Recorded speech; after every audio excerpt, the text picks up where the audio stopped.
I am going to call this meeting to order. This meeting of the Denville Township Board of Education is being held in accordance with the Open Public Meetings Act. Notice of this meeting was provided to the Daily Record and/or the Star Ledger of Morris County, has been delivered to the Township Clerk, and has been posted on the bulletin board of the Board of Education office and in each of the school buildings in the district. Roll call, please. Mr. Capello? Here. Mrs. Wagner? Here. Mr. Cass? Here. Mr. Kim? Here.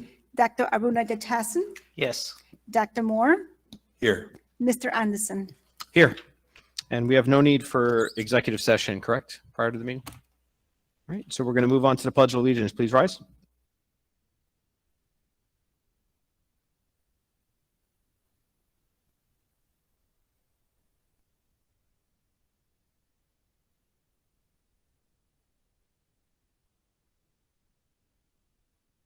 All right, and we are going to get to our special presentations. It is, we are live on Google Meet, correct, Dr. Forte? So for those of you that are joining, just so you know, from a process for public comments, if anybody would like to make a public comment from the folks that are joining online, you can email to BOE meeting comments at denville.org. That's BOE, stands for Board of Education, BOE meeting comments at denville.org. That information, the link for the Google Meet as well as the email address can be found on our website at www.denville.org. And without any further ado, I will turn the floor over to Dr. Forte for our 2022-23 preliminary school budget presentation. Thank you. I think it's probably easier to do it from here, especially since I can't see that great from here. So I'll use this in front of me. So our first slide is, as usual, we have our strategic plan.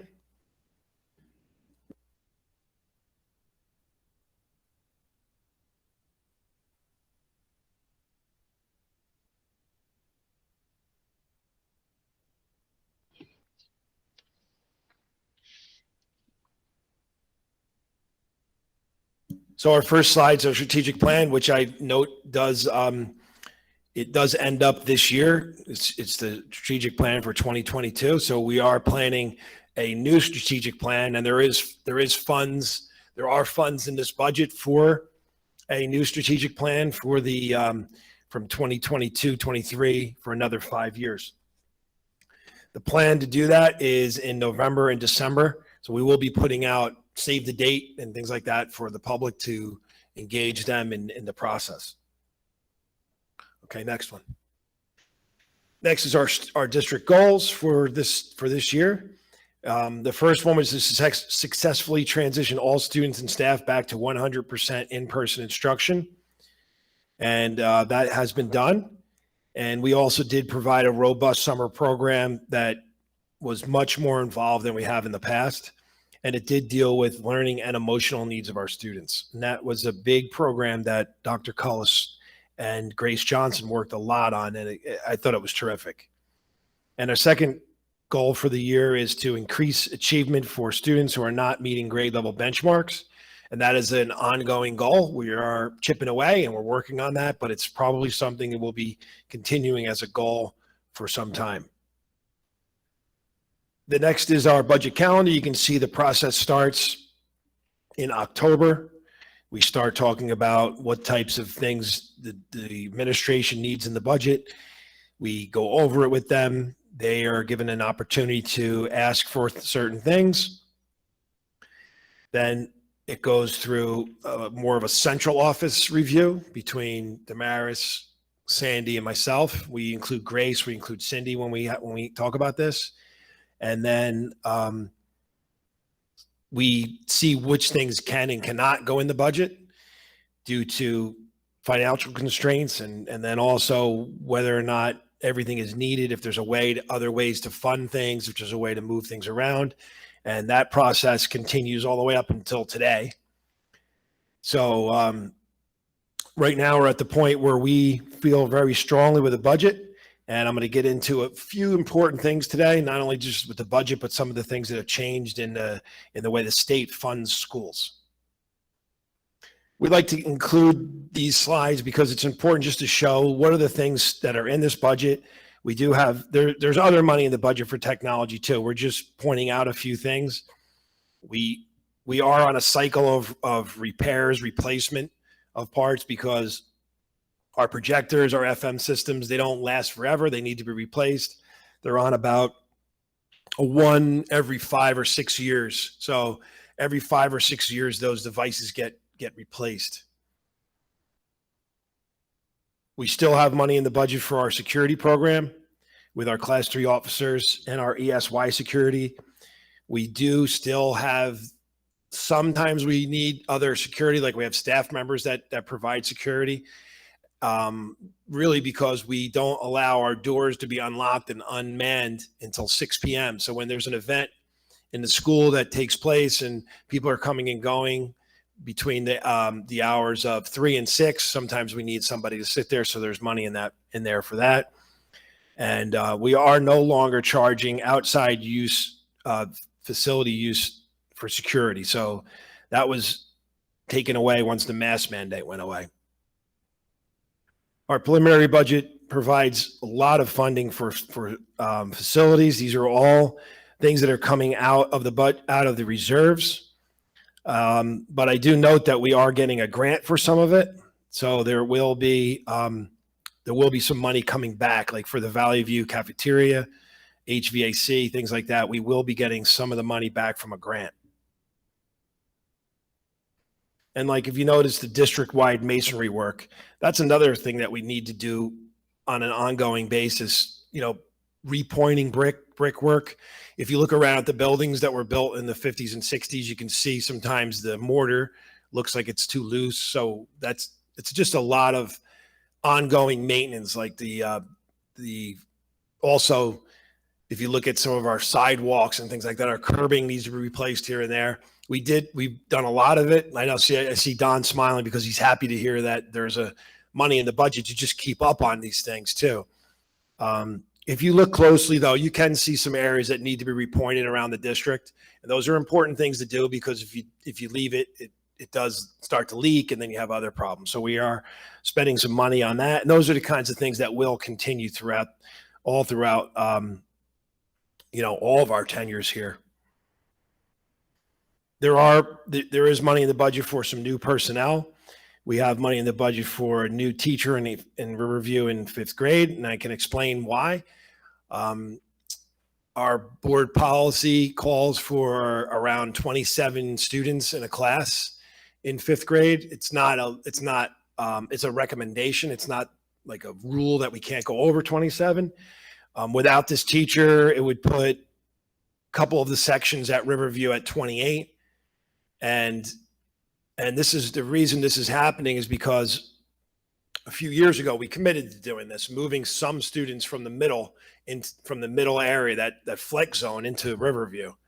And so our Riverview numbers are going up a little bit. And we're trying to even out the class sizes throughout the district. So we know we can never make Riverview and Lakeview equal in total number of students. But what we would like to do is try to make it a little bit closer in students per class. So this is the last year, right, Dr. Cullis, of a 6-year plan to start increasing the staff at Riverview to start balancing out the classes throughout the district. There's a need for another speech therapist. These are really just needs due to IEPs, things that are in IEPs. Occupational therapist, we have a part-time person. This would increase that person to full-time. There's always needs for more aides. They're IEP driven. We also have an opening for 1.5 drivers in the transportation department. Still have another spot for a full-time lunch aide. They're not full-time, but the position for a full-time lunch aide is about 3.5 hours a day. Increase of the Valley View nurse.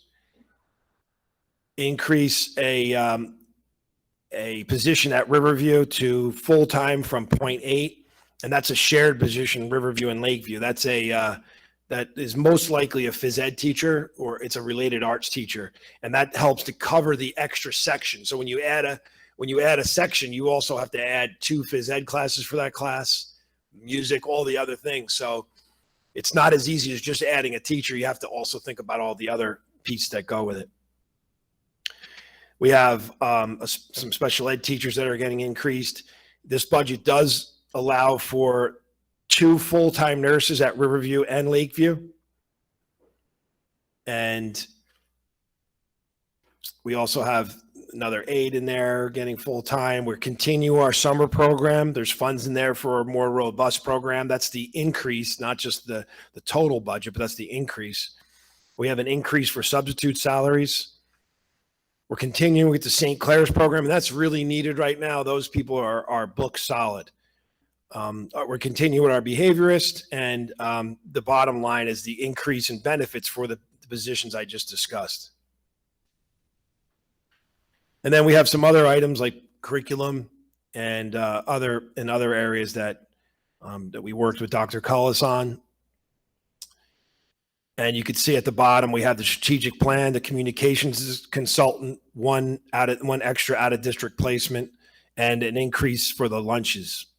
The lunch program has grown. When we first started, if you remember, we put about $40,000 in the budget for that. And the town has been generous and have been giving us a grant, about $5,000 a year, averages between $5,000 and $8,000. What's our number now for the lunches? What do we have in there now total? Students, No, the cost. $65,000 for the 22-23 school year. So we weren't budgeting enough. We have more kids that are in need. There's about 80 kids. 85 students. 85 students that get lunch. Some of the lunches cost more. There's all different kinds of factors that go into it. But I know the board, when we first started this, and a lot of you are still on the board, was 100% behind making sure that the students that do need lunch get lunch. So that's part of the increase in the budget as well. This is the part that we talk about with the local levy. I'm going to get to some more stuff on that. You could turn it again. This budget is now, Damaris, would you mind explaining the difference between what's a 0.75 and why does it say 1.64?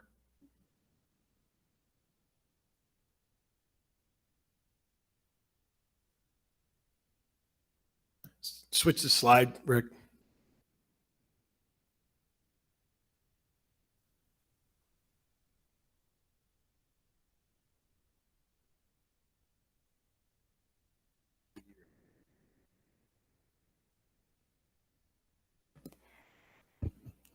This is the tax for the town is a calendar year and the school is a fiscal year.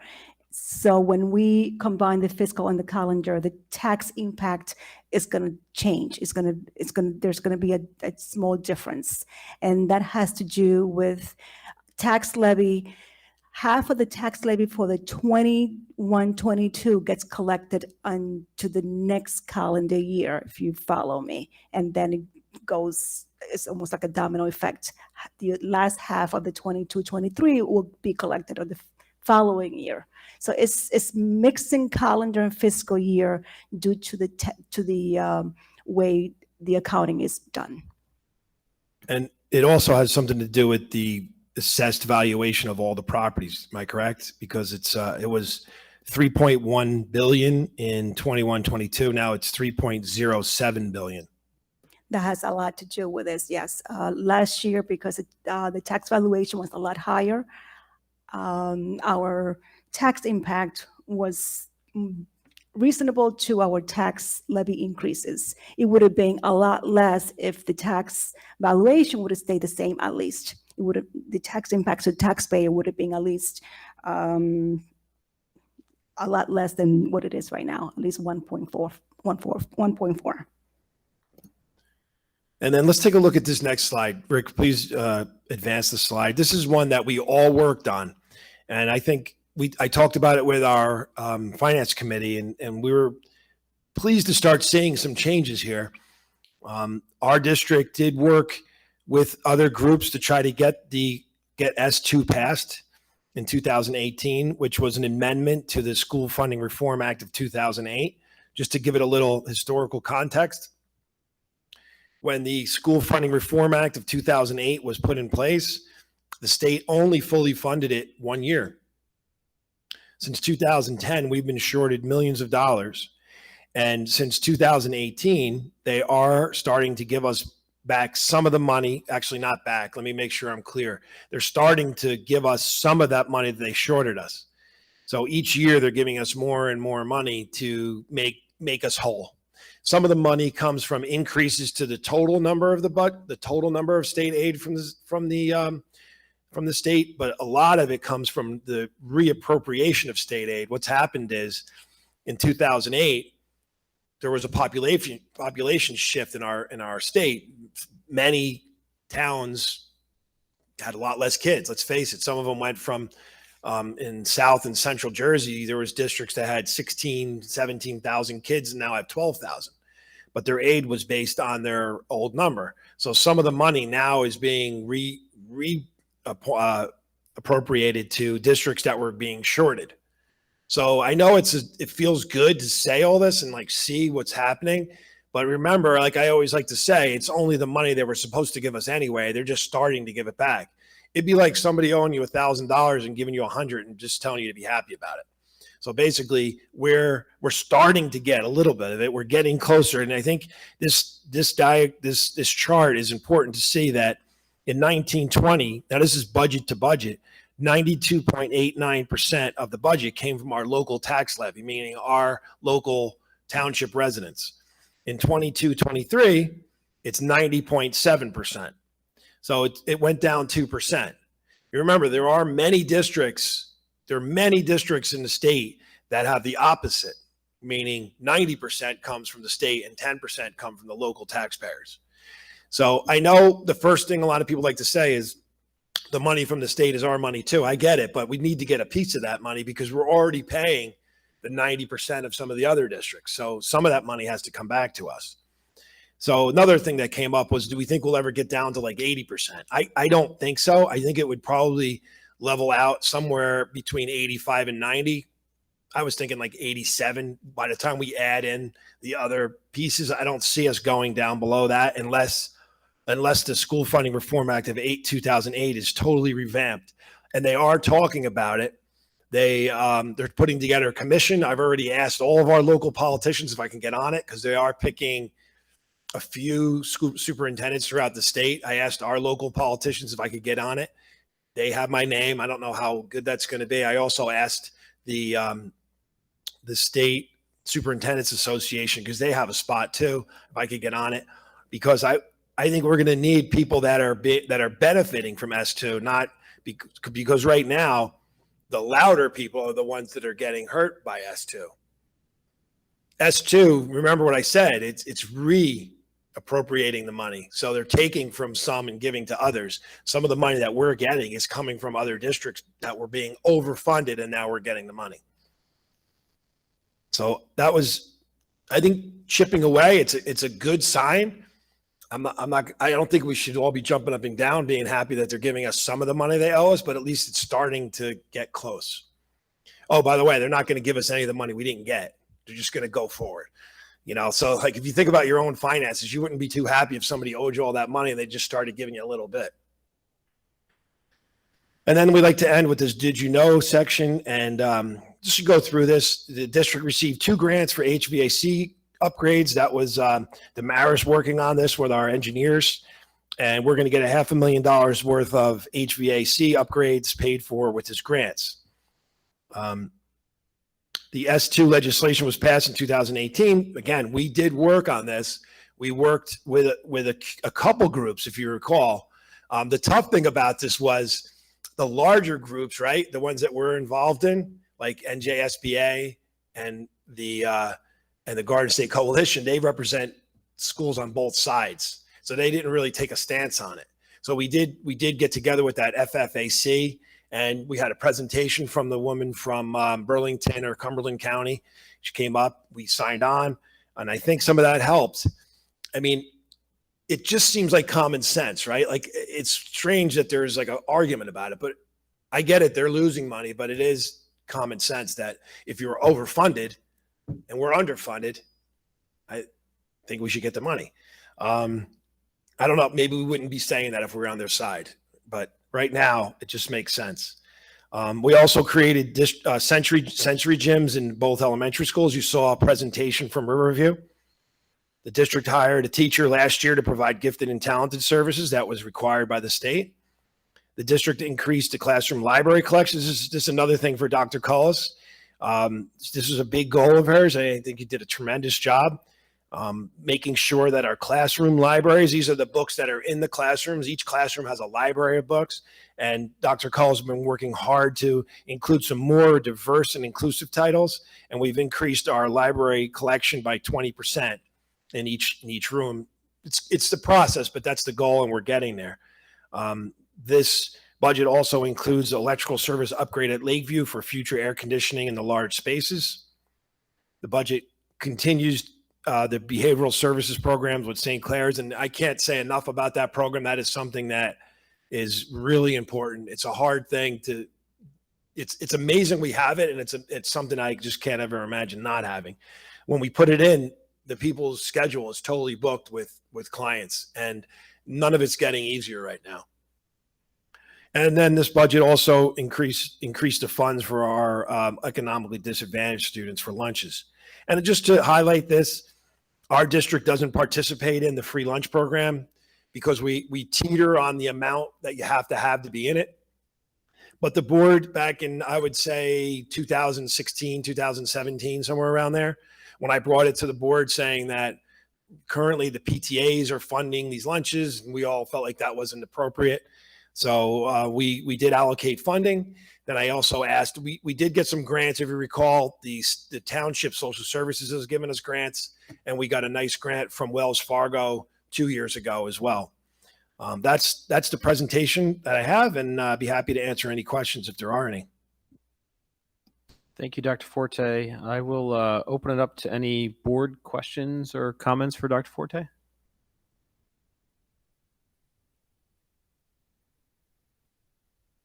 So let me ask what I hope is an easy question first. Do you happen to know what subcommittees are staffing the S2 revamp committee? So it's a SFRA of 2008. They're actually going to look back at 2008, the whole thing. It's like a 100-page document, and maybe revise it.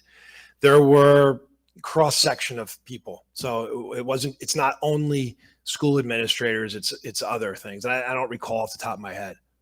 I'm sorry, I meant the legislators. Do you know what subcommittees they're utilizing to decide to staff it? Just so we know, who to make calls to on your behalf. I'm not sure. It would either be, it's probably finance and education, I would assume. I'm not sure 100%, but maybe I can ask one of our people if they can help us with that. Sure. I did tell them that I wrote my dissertation on school funding too, just, so I dove into that 100+ page document as a research tool for so many years. Don't remember all of it off the top of my head, but I remember a decent amount. Steve, on the facilities slide, where we talk about the work for Lakeview, Riverview, et cetera, can you refresh our memory on Riverview? When you talk about Riverview, are you talking about the annex? Is the annex completely separate? And roughly speaking, what kind of activities are we responsible for there? Like, do we have to repoint the brick? What are the things we do? What are the things we don't do? So we are a 60-40 split. We're 40%, they're 60%. And anything that's called building skin. Building skin would be the roof, the walls, the HVAC, anything like that. Building skin is a 60-40 split, 60 them, 40 us. So for example, the air conditioning went in the server room there. They have to have the air conditioning there because, they get too hot. So we replaced it. They actually did all the work, and we just reimbursed them for 40% our share. That's how it works there. So if it was a repointing job, then we would do the same thing. Now when we did the job there, so it's only a couple years, we did a lot of repointing. That was part of it. So we got our credit for that already.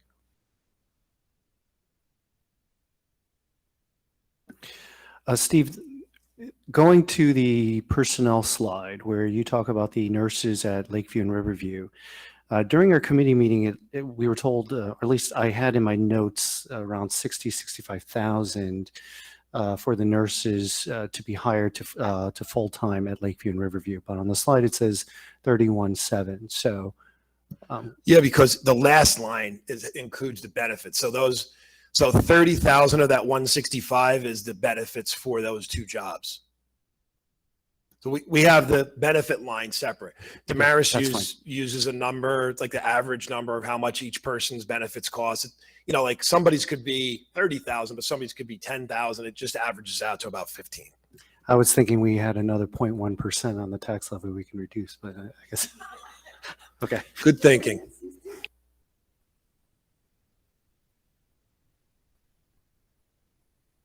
And going to that same slide, I just want to make sure I'm reading this correctly. So we have, I'm reading in excess of $500,000 in additional staffing and benefit costs. Is that correct? These aren't all additional, like the, oh, I'm sorry. Maybe were you looking at, yeah, you subtracted some of the things that we already had. Yeah, it's more Okay. than, yeah, it's like 800, but I pulled out some of that. I mean, ballpark figure 500. I mean, because we've got some of these that are additional staff, some of them are increases, and then obviously the benefit costs. And the St. Clair's is also included in there in the Yeah. uncommon thread. Yeah, Yeah, but so some of ballpark the- figure $400,000 or $500,000 in additional staffing needs. Yes. And I would say, you know, just going to the St. Clair's program, and whether it's St. Clair's or our staff or whatever we need, I would say, you know, from a 1 of 7 perspective up here, I would say whatever we need to help our students right now, because I think that that need is going to continue, and I'm sure it's very high right now, as you alluded to, Dr. Forte. So it's I would say it could not be any more important right now. I know it's something that we've been working on for a long time, so we didn't have to be extremely reactionary, thank goodness. But if there's any more that you need there, I would say please bring it to the committees, and so we can help find a way to support that. So good news, bad news for Mr. Kim. Good news, the increase that we did this year, like we are bringing the people in more than they normally do, is being funded by ESSER funds. Bad news is next year we have to figure out how to get the money for that because the ESSER funds are going away. Just wanted to make sure you understood that one. I'm ready for the challenge. And then Dr. Forte, talking about actually same slide with the additional elementary teacher for 5th grade at Riverview. Remind me, classroom space, where is that teacher going to reside? They'll be in the annex. And there's a classroom right now available for them? Yes. Okay, great.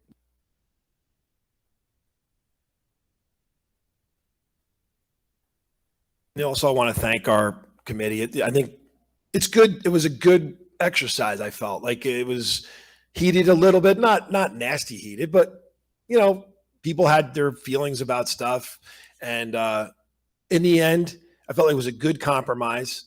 I want everybody to know I am 100% committed to using the new S2 funds to reduce taxes on our local taxpayers. I mean, that's the purpose of it. So I think it would be irresponsible of us to use that. So we are going to let some banked cap expire, knock on wood, like in case there was some big problem or something that we need to address next year. But as of right now, the plan would be to use those funds to offset some of the tax increase for our local residents and let the banked cap expire. This is the conversation we had in our committee. So also the COVID crisis was difficult. Let's face it, right? We didn't get a disproportionate amount of money that I felt like we should have, considering we opened September 1st, 2020.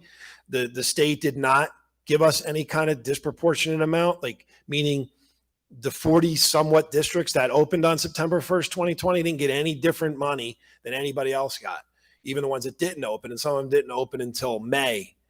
So we made it work. It cost us a lot of money. We had to do a lot of creative things with our budget. And if you recall, all of us, every one of us in the room was worried that we might not get some of the tax money that we were expecting to get to, because we had no idea what was going to happen.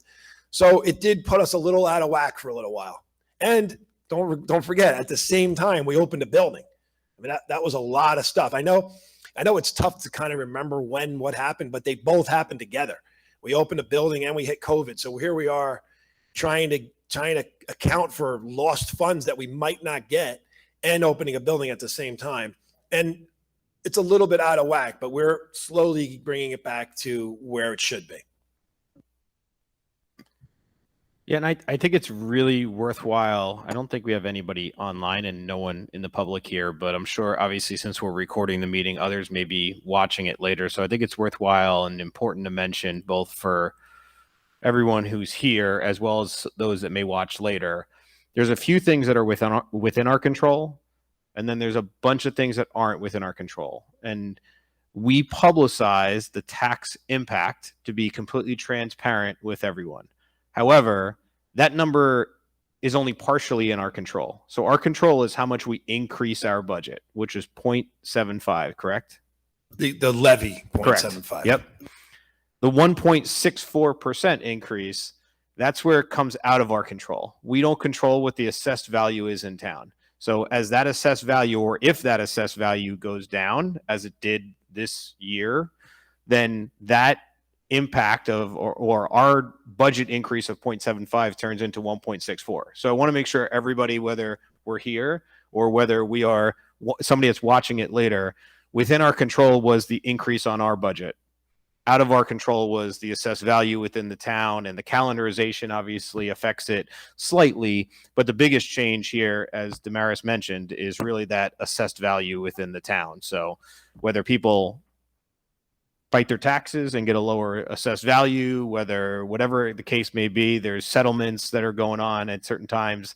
That's out of our control. So what we can control is, and I would, reemphasize what Dr. Forte said. I mean, between the administration and the finance committee, an unbelievable amount of work to minimize the impact to our taxpayers as much as possible, with still maintaining a buildings in good order, education system in good shape. So I appreciate all the work that was done to balance both of them. It's a big balancing act when we try to put this budget together.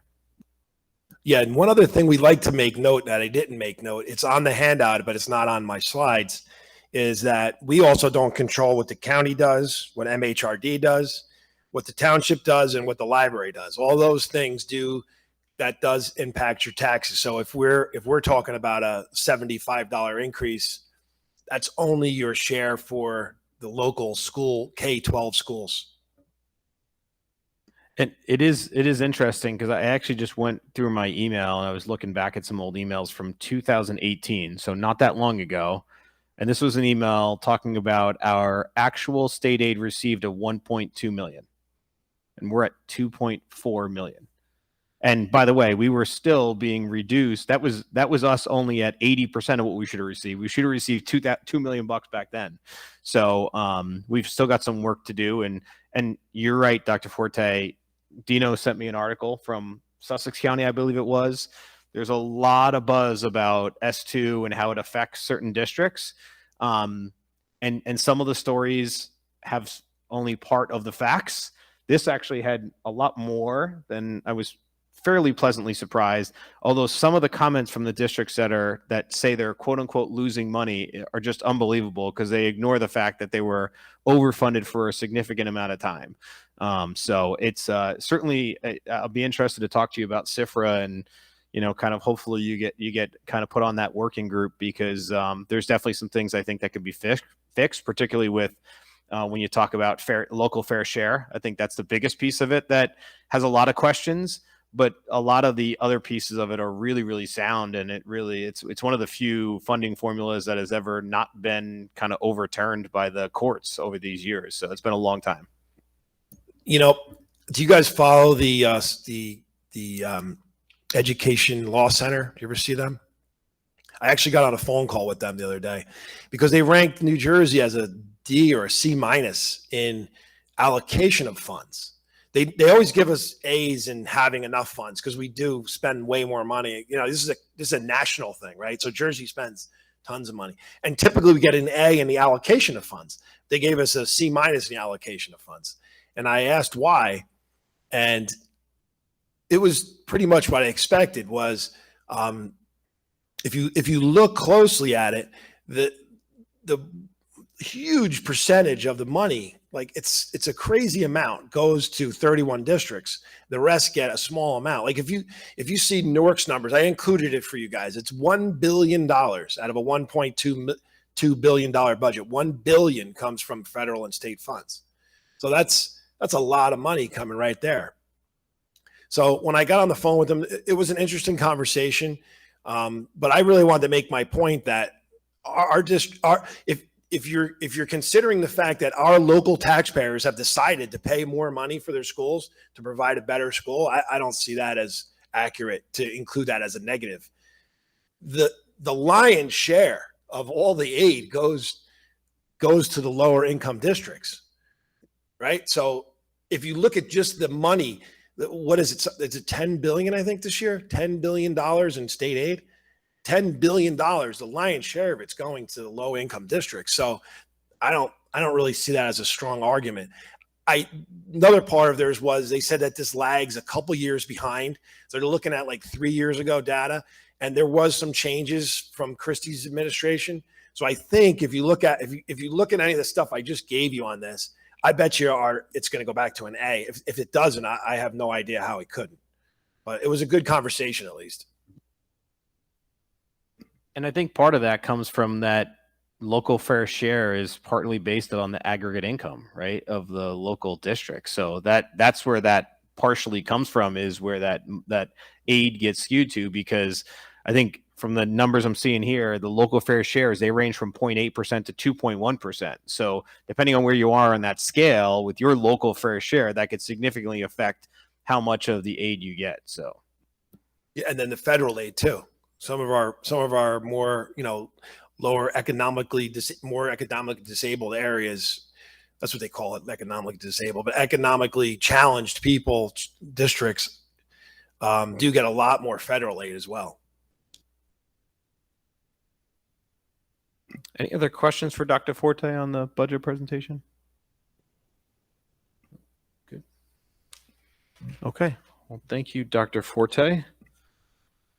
I'm going to change up the agenda real quick just because Dr. Forte probably is done with talking for a few minutes. So we'll give him a reprieve. We'll skip over to, we'll come back to that, but we'll skip over to Assistant Superintendent comments from Dr. Cullis.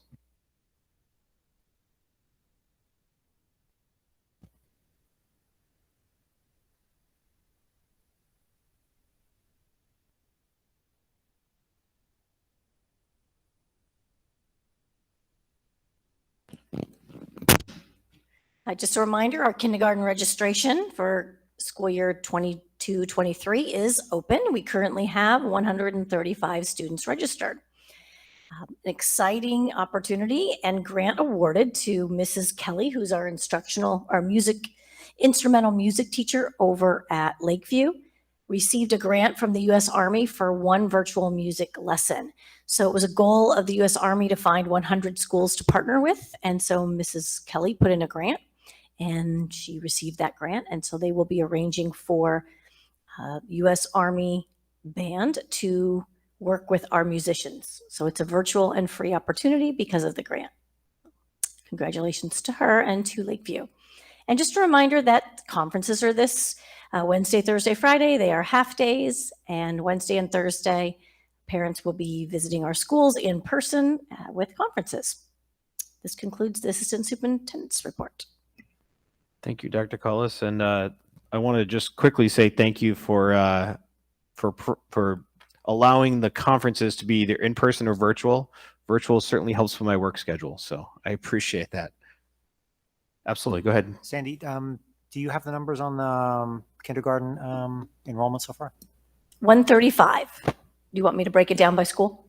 Sure, if you have it. Actually, I don't, because I haven't assigned the flex students yet. No worries. So I kind of tricked you there, I guess. There's 135. No worries. Thanks, Sandy. Thanks a lot. Any other questions for Dr. Cullis? All right, we'll skip back to Dr. Forte, Superintendent's comments. Just a couple updates. Valley View Field netting project being done with the township.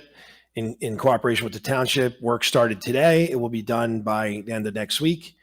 Lakeview roof, the punch list tests are being completed, and same thing with Riverview HVAC. They're on the punch list, so they're pretty close to finishing. The COVID numbers, we have 0 positive, 3 in quarantine, and 0 new cases throughout the district. Valley View graduation. This has come up. I'm not sure if I already reported on this, but Valley View graduation is June 17th, 7 p.m. at Morris Knowles High School in the auditorium, which is newly air conditioned. And CUSAC, our CUSAC, they offered us to do a virtual CUSAC, which is much less of an interruption for the district. So we're not going to have to need a big group, and it'll just be a short meeting with me, the central office people. There's no need for anybody else. And we're going to submit our documents to them electronically this week, I think by Wednesday. So we've already submitted many of them. So we're just in the middle of submitting a few more. But it was good news because you have to take teachers out of the class. And I know like board members have to, we have James, and he's got a work schedule, and then he has to come to this. So it just seemed like it made more sense. They offered it to us. We accepted it, and it'll be the same process. It just won't be as, it'll be a little more informal. And that's it for my comments. Thank you, Dr. Forte. Mrs. Gorowski, any business administrators' comments? Just 2 comments. I just want to remind everybody that if you have not completed your ethic financial disclosure form, it's due April 30th. We still have some time, but it's soon approaching. And I just want to say thank you to the Finance Committee for their hard work during this budget process. It was a dynamic conversation, it was a good back and forth, and I really admire Mr. Kim's passionate to reduce tax levy. You really pushed us, and it was a great conversation. I really admire it. Thank you. Thank you, Damaris. Thank you, Mrs. Gorowski. And I know Mrs. Gorowski just reminded everybody about the ethics and finance disclosure forms. I would just encourage everybody to ensure you pay close attention. There was just an article in the paper about a board member very local to our school district who there's some questions on their ethics and financial disclosure forms. So please make sure you pay close attention to it. There's some pretty intricate details on the finance disclosure side. And with that, we'll move to open public comment section. Our first open public comment section of the meeting. I see no one in person. No one is online. Dr. Forte, do you see any comments in the box? No comments. I just refreshed. I'll do it again. Okay, we're going to open the public comment section at 8:13 p.m. And Mrs. Gorowski, am I okay not reading these 2 extensive paragraphs if no one's here? That is okay. And it's Thank you. all on the agenda and it's posted on the website as well. Thank you. And we refreshed and we're still good, Dr. Forte? No comments in the email. Okay. With no one in person and no one on the meeting, I'm going to close our first open public comment section at 8:13 p.m. and move on to our agenda. Mr. Kim, would you mind moving us through old business, no action to be taken? Sure, I'd be happy to. Either myself or someone else will be motioning to approve during our next meeting sections A, B, and C, which includes the treasurer school monies and board secretary reports for February 2022. In section B, the education reports, report of student enrollment for February, the report of health office of February, and 2 HIB cases as seen in the agenda. And finally, we will be voting to approve the minutes for the work session and executive session of February 14th, and the regular session and executive sessions meeting 1 and 2 for February 28th. Thank you, Mr. Kim. Any questions? Seeing none, we'll move on to new action, personnel action to be taken. Mrs. Wagner, would you mind moving us through personnel, please? Certainly, if there are no objections, I would like to move items A only right now, sorry. A1 and 2 on the agenda. They are new hires, after-school enrichment staff, and substitutes as listed on the agenda. There's also an addendum. Mrs. Wagner, there's an addendum at the very end as well. losing it. And there's also an addendum, I apologize. A one, It 1A. Should probably be E and It F. should be E and F. 1E Okay. and F. So, okay, just 1E and F on the addendum. Second. Thank you, Mrs. Wagner. Thank you, Mr. Kim. Any questions under personnel? So just for clarity's sake, on our addendum, so A becomes E and B becomes F. Yes, correct. Correct.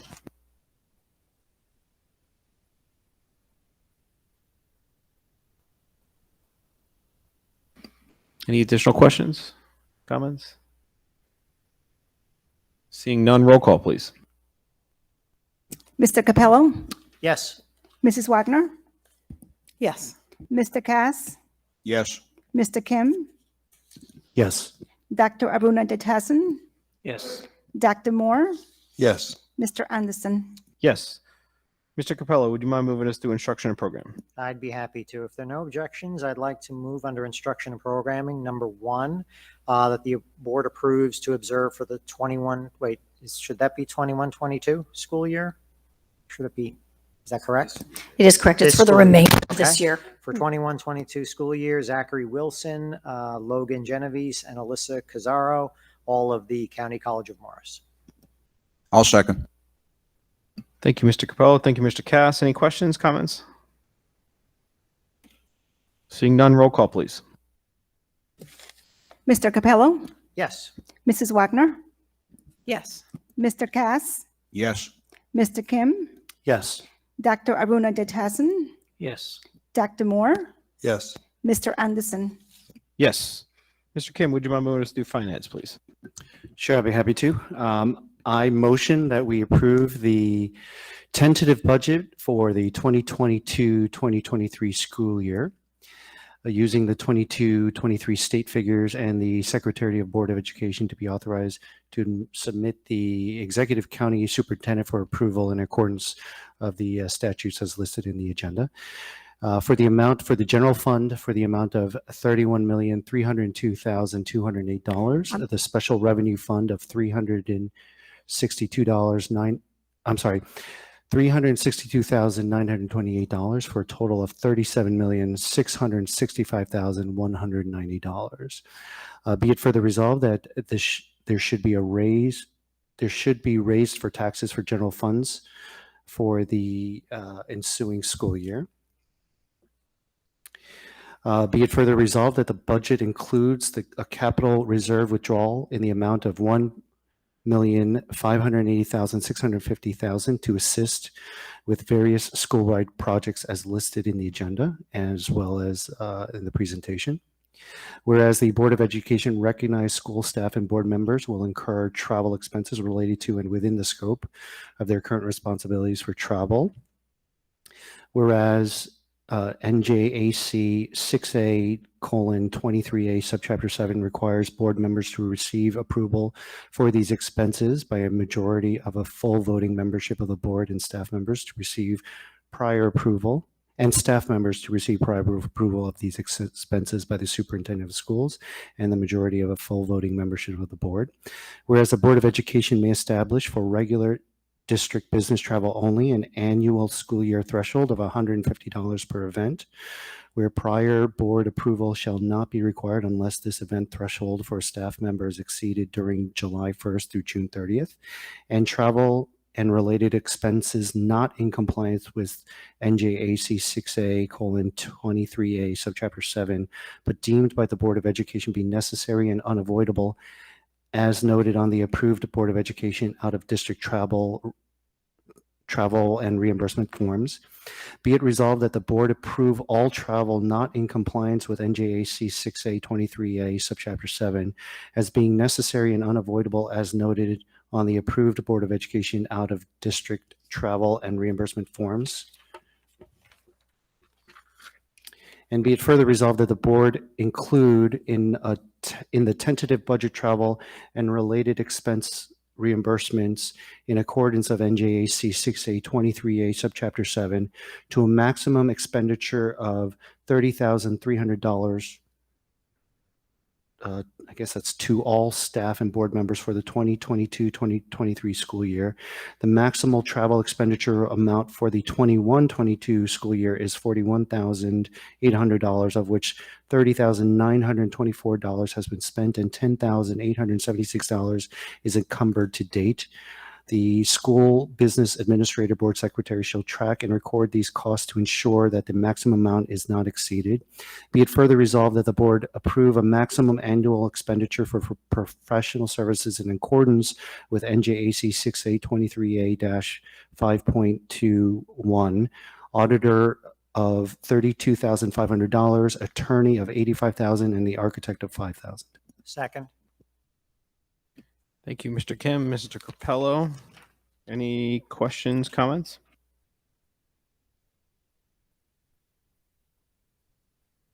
So I'd like to add my thanks to the committee, Finance Committee, and of course the administration. I think Damaris gave us a master class tonight in diplomacy when she said that James, the conversations she had with James were, what did you say, spirited or dynamic? I forget. Dynamic. Excellent. Excellent. I like that. No, thank you very much. I know a lot of hard work and a lot of hard discussions went into this budget.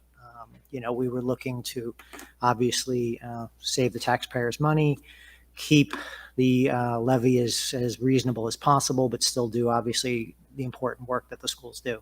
So thank you to everybody.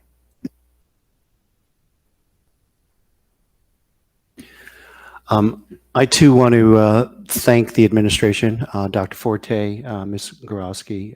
We clearly, as mentioned, had spirited discussions, and I think we all were striving for the same goal, which is to provide the best possible education for the district in a safe environment, as well as keeping expenses to, and be responsible with the taxpayers' money. I want to thank the fellow committee members. Don always brings, or Mr. Cass always brings, his wisdom and guidance to all our committee meetings. So I want to personally thank Mr. Cass, and I want to thank Dr. Aruna Jatasan for his, his fresh perspective to the meetings and his comments. So I do think that I learned a lot, and I think I can improve. So I look forward to next year's budget discussion as well.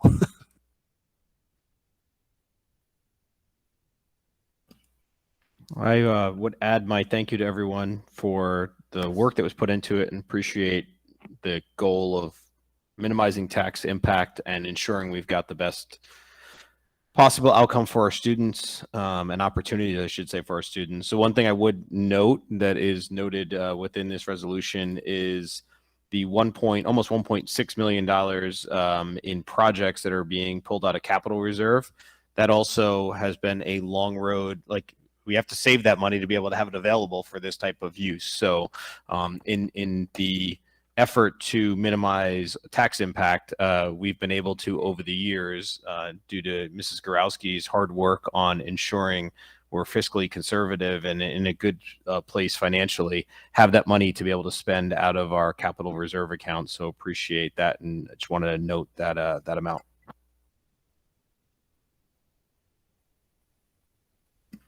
Any other questions, comments?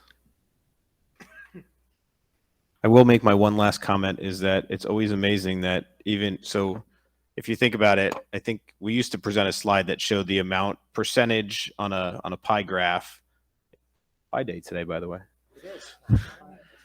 Okay, so it shows the pie graph of basically, expenditures for staff and benefits, and it's always interesting to look at because it's such a huge percentage that all of those expenses are greater than 2%. And in this case, I would say greater than 0.75%, because obviously that's the amount we're going, looking to raise our budget by. But even with that, the master course, as I would say, from Mrs. Gorowski, and the ability to ensure we keep the levy low. So it's always interesting to me that we're able to do that. So it's appreciated. I don't know if you guys saw, but Damaris also received another one of those national awards for accounting practices. So The district did.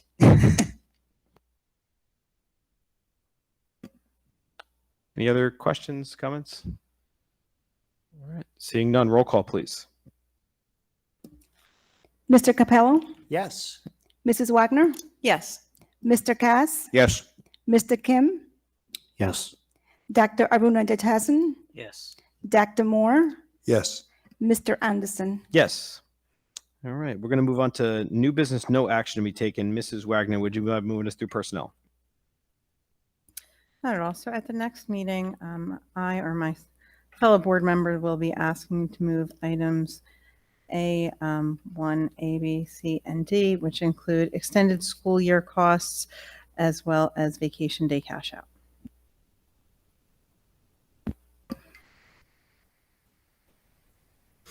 As well as item 2 is a leave.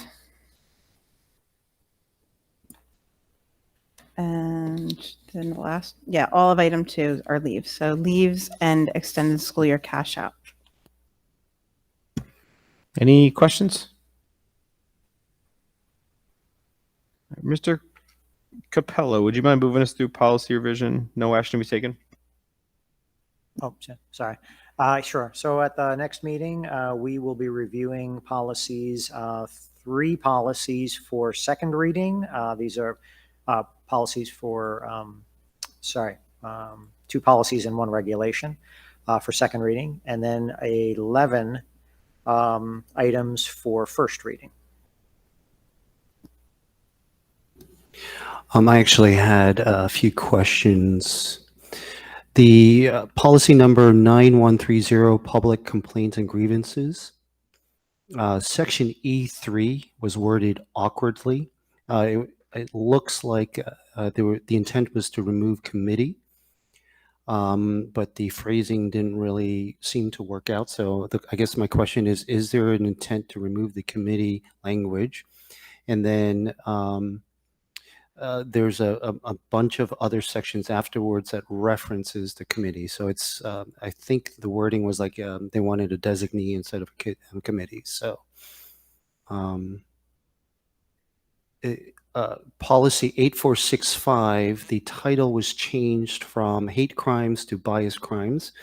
Was there a reason for that when I think the regulation 8465, it was changed from hate crimes to bias crimes, but the policy was kept as hate crimes. So I wasn't sure what the intent was there. And Sandy, the school surveys, policy 9560, is the intent for teachers and administrators not to, or to get parent approval before they send out student surveys, or is it just the administration type of thing?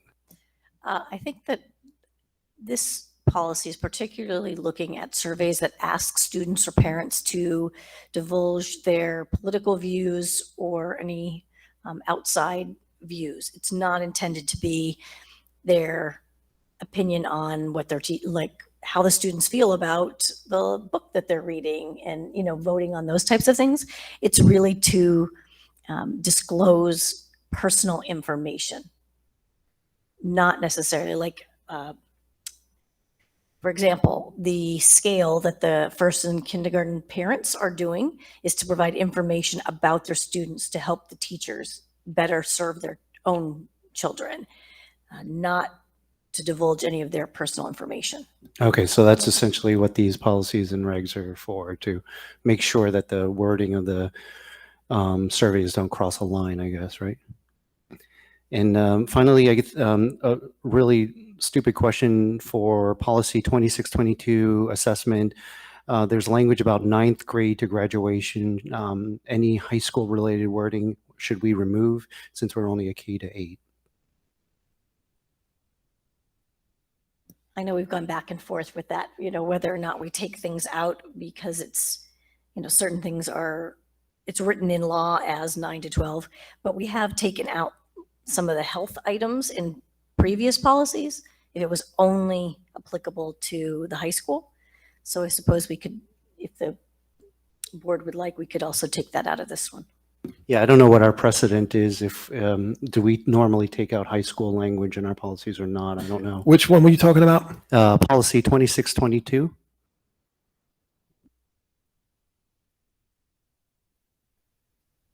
That's one that I know Dr. Culls is reviewing, so whatever you want to do with it, it's fine.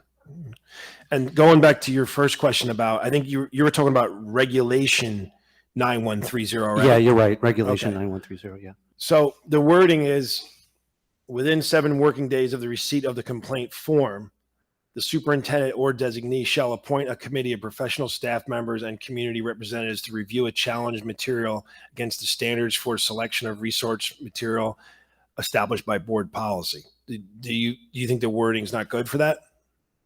No, the copy that I have, it's crossed off. The superintendent shall appoint a review committee is crossed off. So is the intent to cross it off, or? It's just down a little bit. Like it's sometimes it's tough when you have the edits. Are your edits not showing up? Yeah, I think I'm seeing the same thing James is. It looks to us like it's all crossed out. Like, looks like to you the whole thing's crossed out? Yes. Yeah, Oh, most of section 3, right? okay. I'll double check because the wording I just read is what the wording is. I'll just make sure you guys can see it better. Yeah, we're not seeing any of that. Yeah, there is a committee. So this is if a particular item, if someone wanted to challenge a book or material, there is a formal process. And it is to include a committee of representatives that look at the material and then make a recommendation. Yeah, if that's the case, then the rest makes sense. So, yeah. We're looking at the same document. We're seeing totally different text. Here, I see Steve in here right now. I see us all in here right now, but we're not seeing the same thing. I'll put it as a PDF so you guys can see what the final thing is. Yeah, and there may be in 4D, there may be a typo in the same document. I'm sorry, say again? In 4D, in the same document, there may be a typo. It says the board shall, within 5, in parentheses, it's pen. It says. This Reg 9130, public complaints and grievances. You're saying D4? No, section A, number 4, letter D on Okay. page 3. Just the text and the number. Are wrong. It's 5 and 10. Yeah, they say two different things. Okay. Page 3, Page 3. top, Got it. the part in red. Yeah, right above where you are. Okay, I'll get on it.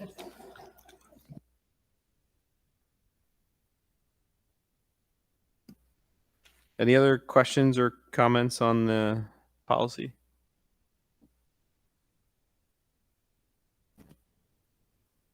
Okay, thank you, Mr. Kim. We'll move on, and I'll turn it back over to you for finance. No action to be taken. Sure. Either myself or someone else will be motioning to approve letter C, finance. Number 1 will have the list of checks that will be populated during our next agenda. Number 2 is a donation of $500 in gift cards from Gen Youth and Acme Markets Foundation for needy families in Denville. Number 3, to approve the professional support and non-public service agreements with non-public chapters 192, 193, speech services, non-public nursing, non-public technology, non-public textbooks, and non-public idea be addendum and supporting documents. Number 4, to accept the donation of a pizza warmer from the Valley View PTA. Number 5, to approve the Warren County Special Services School District for 4 sessions. And number 6, to discard the items on RCA TV.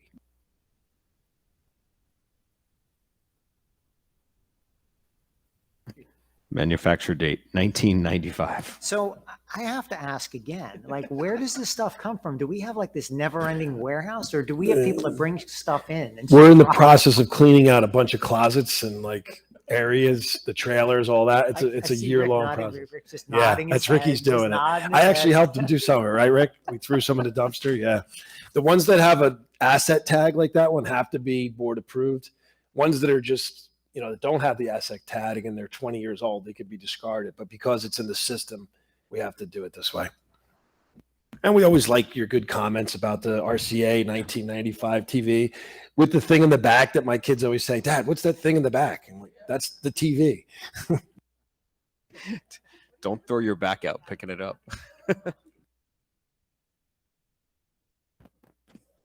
All right. Thank you, Mr. Kim. Mr. Cass, would you mind moving us through operations, no action to be taken? Glad to. At the next meeting on the transportation, we have one item, and that's for the board to approve the joint transportation agreement with the Educational Services Commission of Morris County for the 2022-2023 school year.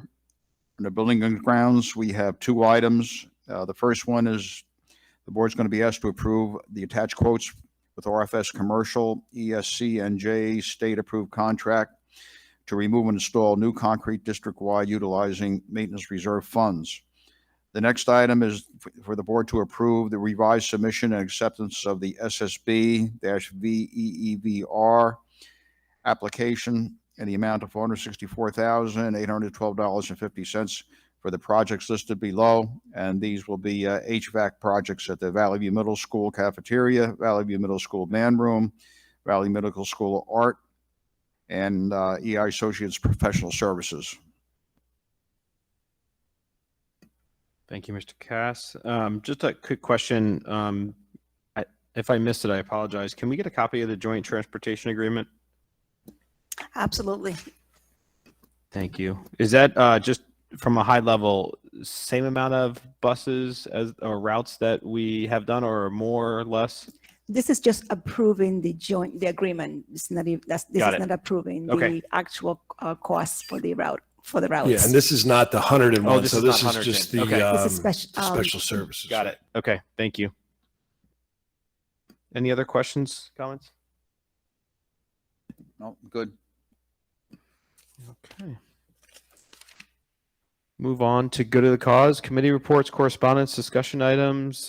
We can start with board meeting highlights. Obviously, the budget should be on the top of that list. Tentative budget, I should say. Anything else? Dr. Forte, what did you have on your list? I was just writing it, but the budget was one of them. Anybody else? Mrs. Kelly's award Um, for Mrs. Kelly.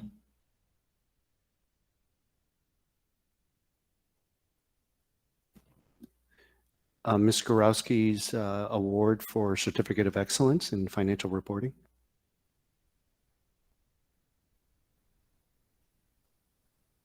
Which, by the way, Ms. Gorowski's congratulations. Is that a good list, Dr. Forte, you think? That's great. Thanks. Are we going to leave the RCA TV off the highlights? I think I might put it on just for Dina I would like it. and a actually, picture with a 'cause- picture too. and Maybe with like a I was gonna red say, if you're circle. not careful, I'm gonna start asking for pictures of everything Yeah. we dispose of. So, Maybe with like a red circle with a line through it yeah, too. so I like Yeah. that, like Ghostbusters. Any other good of the cause? I had a question on one of the HIB reports that caught my attention, and maybe it's just the way it was written. It was the RV 21.22.01, where among the things that happened, the student was allegedly slapped, and was reported by a parent, which is a good thing. So I'm wondering if the parent got the information. Hey, Second, Don, do you want to ask the question in closed session? it's up to you if you think that's more appropriate. If it's a specific question about a specific case, about a specific student, we probably should wait till we go into executive. Okay. Yeah, let's do that, because I had some questions about the way it was handled. Any other questions? We have to take a Anything else? picture too. Yeah, we have to take a picture. I would say, just for note for everybody, it's if you realize we're just over 2 years from when we started with the COVID pandemic, and it is our first meeting without masks. And I don't know if it's me, but it's only my 5th meeting as president, and we have no public complaining. We have no one online.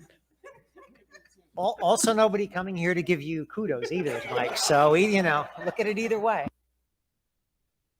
And it's before 9 o'clock, and we're going to get the meeting over. So, but no, honestly, it's been a long 2 years. I literally just went back through the email that I sent Dr. Forte on March 12th, 2020, as I was on an airplane flying home from Austin, Texas, thinking, wow, the world must be changing, because there were people with masks on, and it was pretty crazy. I remember that week I flew to Portland, Oregon, Austin, Texas, and spent 2 days in New York City. So it was a crazy week. And since then, I haven't done that much travel, probably cumulatively in 2 years. So it's been a long time. It's been really great to see us get back to a sense of normalcy. And I would say keep pushing to get back to as much as normal as we can in the schools. I think, as we talked about before, the mental health side of it is taxing on these students and on our staff. So as much as we can do to get back to normal in a safe manner, I would say let's keep pushing the envelope. I know we have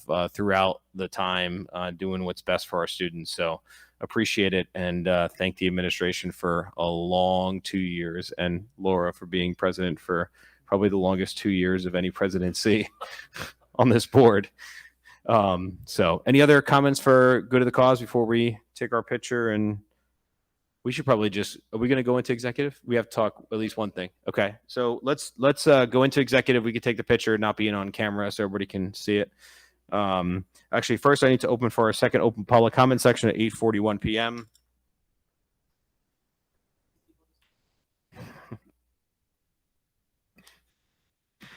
I see no one in person here. Any comments in the inbox, Dr. Forte? No comments. Okay, no comments, no one in person. So I'm going to close our second public comment section at 8:41 p.m. We do have a need for executive session. So Mrs. Wagner, would you mind moving us to executive? Certainly, if there are no objections, I would like to move that we convene an executive session in accordance with Section 8 of the Open Public Meeting Act. The purpose of this closed session will be to discuss Student matters. student matters. Minutes of this session will be made available to the public when the need for confidentiality no longer exists. Second. Thank you, Mrs. Wagner. Thank you, Mr. Capello. All in favor? Aye. Any nays? None. Any abstentions? None. We are in executive session at 8:42 p.m.